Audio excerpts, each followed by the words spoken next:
பதவி நீக்க மசோதா இந்திய ஜனநாயகத்துக்கு விடுக்கப்பட்டுள்ள பகிரங்க மிரட்டல் என்று துணை முதலமைச்சர் உதயநிதி ஸ்டாலின் தெரிவித்துள்ளார். சென்னையில் நடைபெற்ற நிகழ்ச்சியில் பேசிய அவர் நிதிக்காக மத்திய அரசிடம் மாநிலங்களை கையேந்த வைப்பதாக குற்றம் சாட்டினார். மக்களால் தேர்ந்தெடுக்கப்பட்ட அந்த முதலமைச்சராக இருந்தாலும் அமைச்சர்களையும் நீக்கலாம் என்ற மசோதாவை ஒன்றிய உள்துறை அமைச்சர் அவர்கள் தாக்கல் செய்துள்ளார். இது மாநில அரசுகளுக்கு மட்டுமல்ல, ஒட்டுமொத்த இந்திய ஜனநாயகத்துக்கும் விடுக்கப்பட்டுள்ள ஒரு பகிரங்க மிரட்டல். NEP-யை கொண்டு வந்தாதான் ஏற்றுக்கொண்டால்தான் 2500 கோடி ரூபாய் கொடுப்பேன்னு சொல்றீங்க.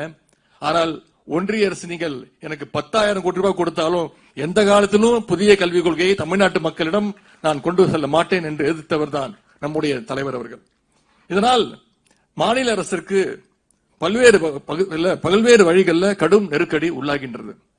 வருமான வரி, சுங்க வரி, நிறுவன வரி, இப்பொழுது புதிதாக GST என்று அனைத்து வளமான வரிகளையும் ஒன்றிய அரசு எடுத்துக்கொண்டு விட்டது. மாநிலங்களை நிதிக்காக கையேந்த வைக்கும் அமைப்பாக மாற்றிவிட்டார்கள்.